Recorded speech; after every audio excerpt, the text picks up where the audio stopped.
Now, I watched some of the reviews of episode 1, and there's not really an easy way to say this. They were bad. They were pretty bad. From Disparu to the Little Platoon to the Critical Drinker. And I actually recorded my live reaction to the Critical Drinkers video. We watched it while we were having dinner. Starring a bunch of characters nobody cares about, played by actors that nobody's heard of, and helmed by a woman that nobody seems to like. So, anybody who has talked shit about the show, I have 2 questions. Number 1, how dare you? And number 2, where do you get off? So, of course, most of the world agrees with me on the quality and importance and legendary historical necessity of the show. So we're gonna keep going. We're gonna keep reviewing these things. This is episode 2, The Acolyte. First episode was brilliant. So now we go into episode 2. Let's hope it keeps up the level of quality that it had in the first episode. So we're back, and we start in Olega. Now, what is the culture of Olega? What is its significance in the galaxy, or its importance to the Republic? Who knows? Diverse girl. Another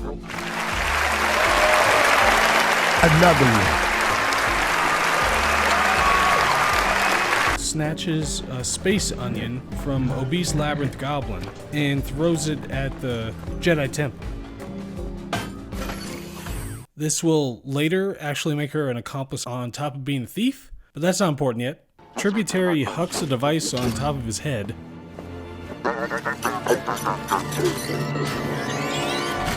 I'm not saying it's bad, but why the head itself is, the top of the head's already exposed. So why didn't she just throw it on with it closed? Or why didn't she throw her own thing to get the thing to pop out instead of enlisting an accomplice?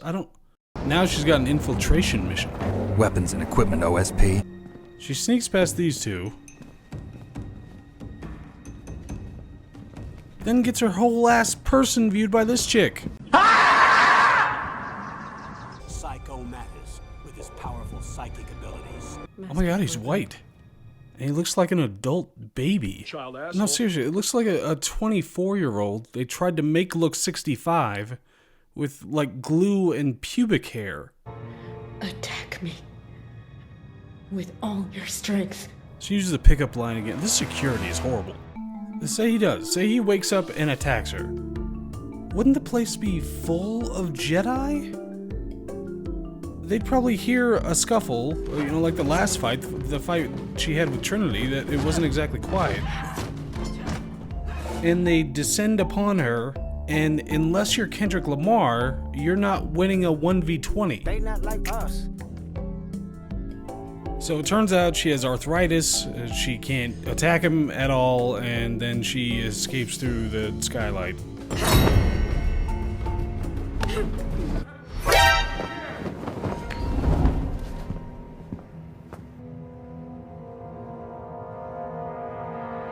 Did you guys feel that tension?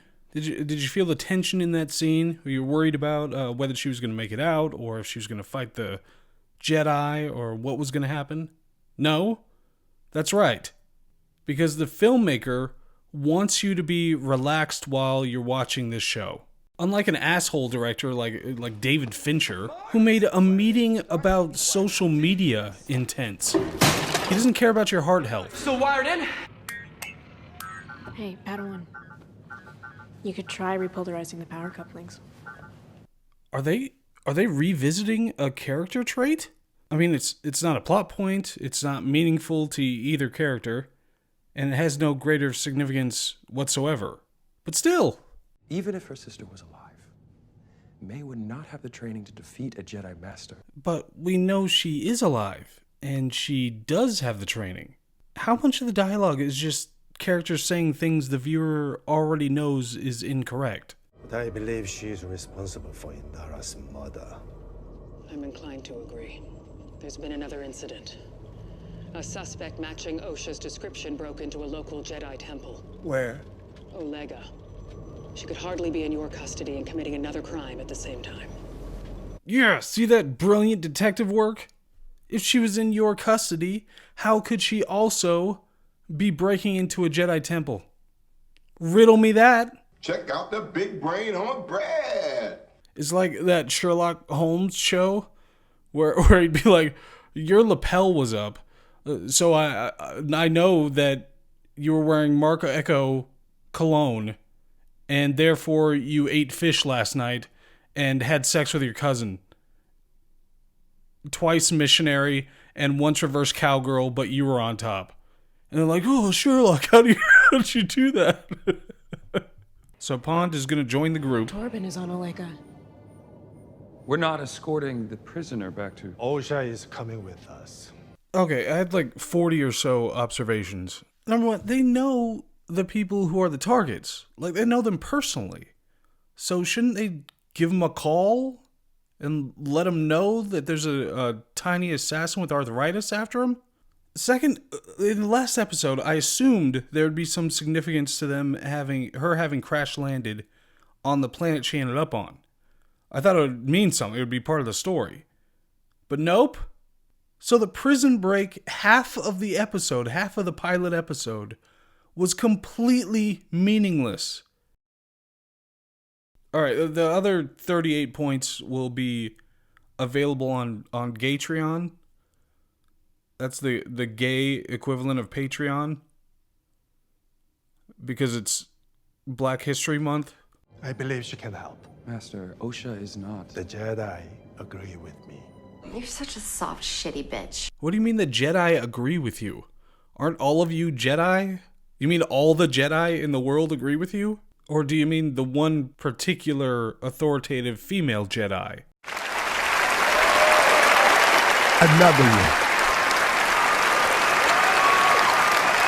Why are they constantly trashing this guy? I feel like he's always getting corrected and countered, and he's just never given his due anything. And he's always wrong about everything. Evil twins walking around the one planet, and what is her name again?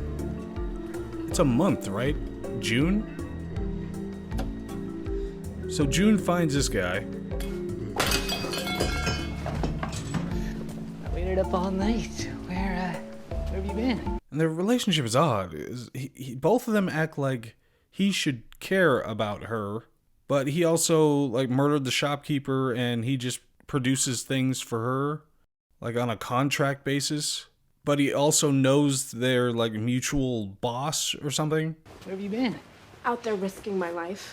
So obviously, show brilliant. If she doesn't want to risk her life, she could stop assassinating people. She could go work at TJ Maxx or something.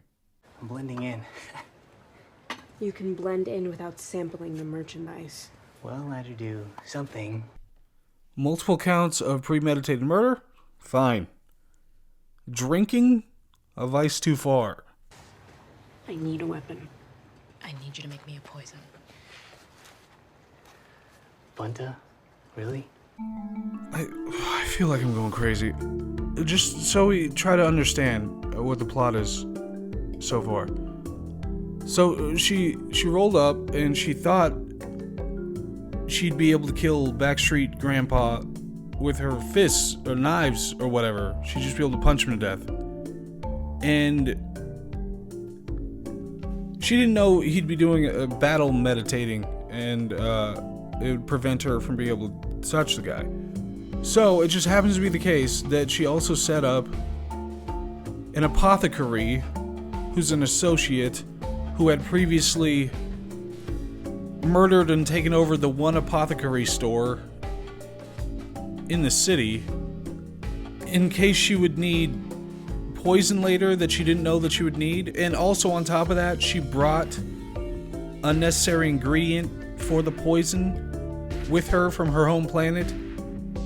Am I getting that right?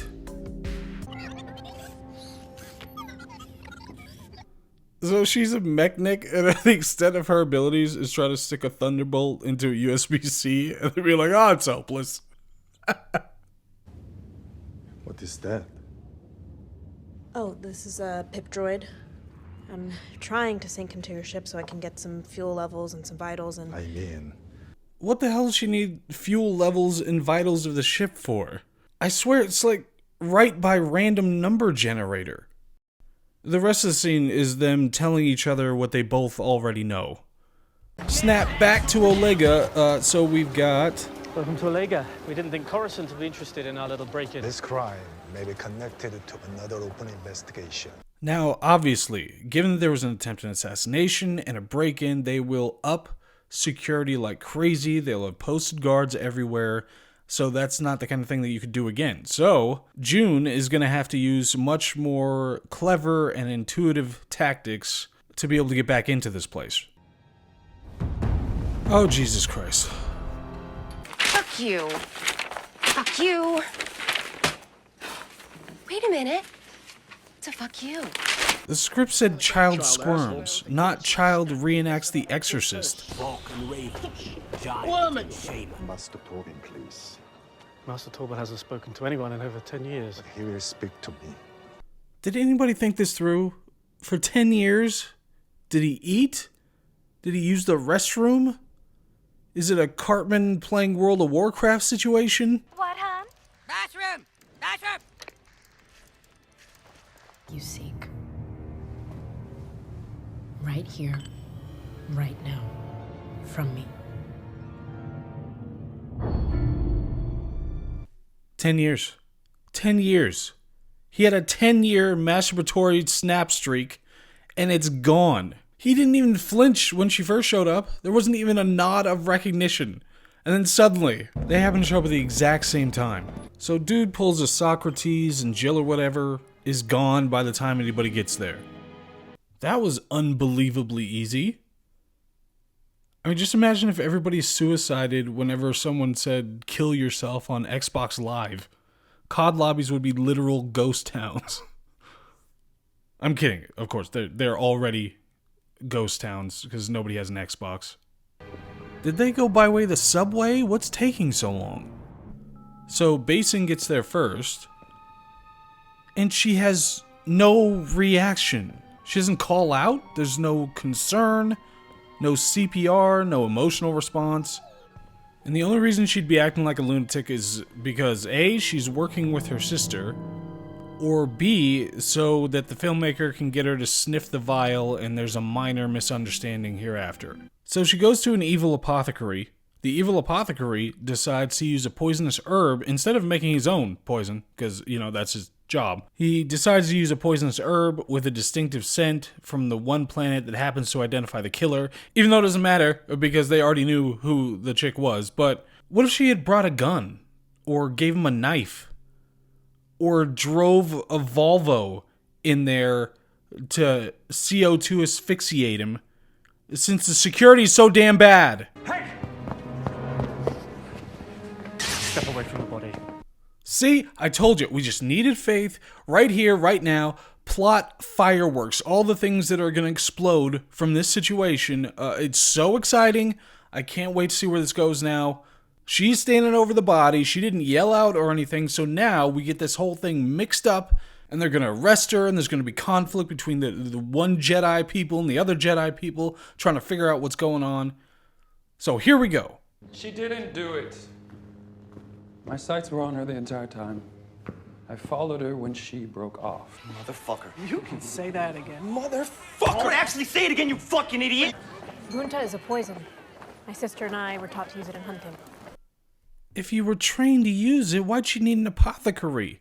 I mean, he just mixed a couple if you needed the liquid version, couldn't you look up a recipe on Pinterest or something? I mean, I understand if it was like in Snow White. Did you see that ingredient list? Some of those things were impossible to find. That's not our regular guy. I don't know who that guy is. Was he alone? I've seen no signs of May. Any suggestions? Jackie stays on lookout, and I will confront this imposter. Then we bring him back to the ship for questioning. Or we skip that, and she just talks to him. Another one. We will follow your plan, Padawan. It's a good one. Yeah, idiot, man. The 5-year-old female non-master obviously knows how to do this stuff way better than you. Except it puts Lake in danger, she knows nothing of how they talk, or what they talk about, or what each other knows, and they don't know if he knows that she has a twin. Are you okay? Did the poison work? That's it. That's all we need. Let's pull her out. Wait! You're acting so strange. He instantly says multiple incriminating things, and You killed Torben without the poison. confirms that would he be so definitely knew that she had a twin. You look exactly like her. Decoy octopus, master disguise. Whoa. We should also remember that this was euthanasia. The guy willingly took the poison. It wasn't actually their fault this time. I have a bad feeling about this. What if this guy is lying? What if this is a trap? You'll stick to the plan. Do not interfere. Another one. Yeah, idiot, man. You're awful and stupid and say stupid things, idiot. She killed my family. She destroyed my life. Hold up. I thought you were dead. Did you kill Indara? Yes.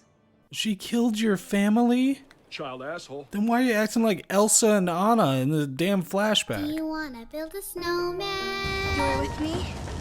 I'm with you. Always one, but born as two.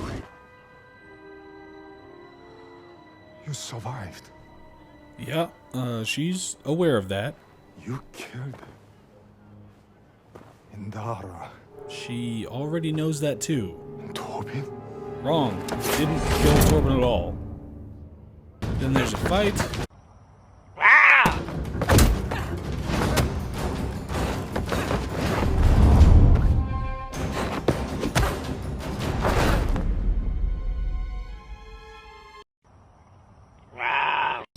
He's live streaming, and then for the 3rd time in 2 episodes, somebody's in a horizontal force hold. Finish this time. Oh, Jesus. No, Candy, I appreciate it.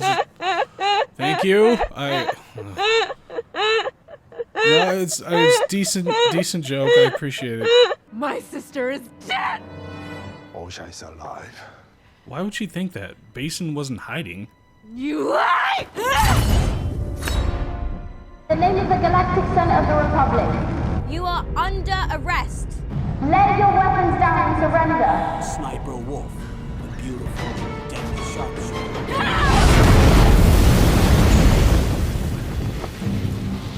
If only they had a space helicopter, a spotlight. They run into each other. Oh, she killed my family. She destroyed my life.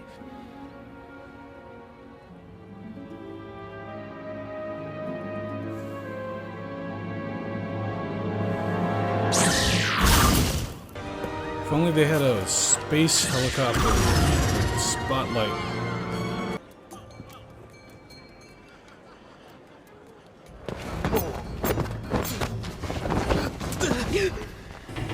Oh, no, I know what this is. Did the random apothecary just defeat a trained Sith who just murdered a Master Jedi? Did that just happen?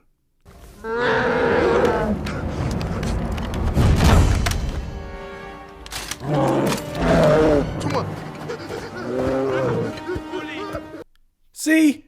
Every time I get a little too nitpicky with this show, then it does something brilliant. It's introducing us to the next target before they're being attacked. So we have a chance to develop an emotional connection to them.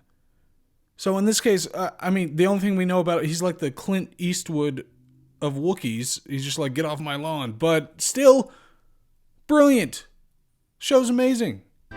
We did actually already get Token White Guy in this episode, so instead of that, let me know which members of Foxhound did not get a shout out. So that was episode 2, brilliant, bold, beautiful. Let me know what you think about it, and I will see you on the next one.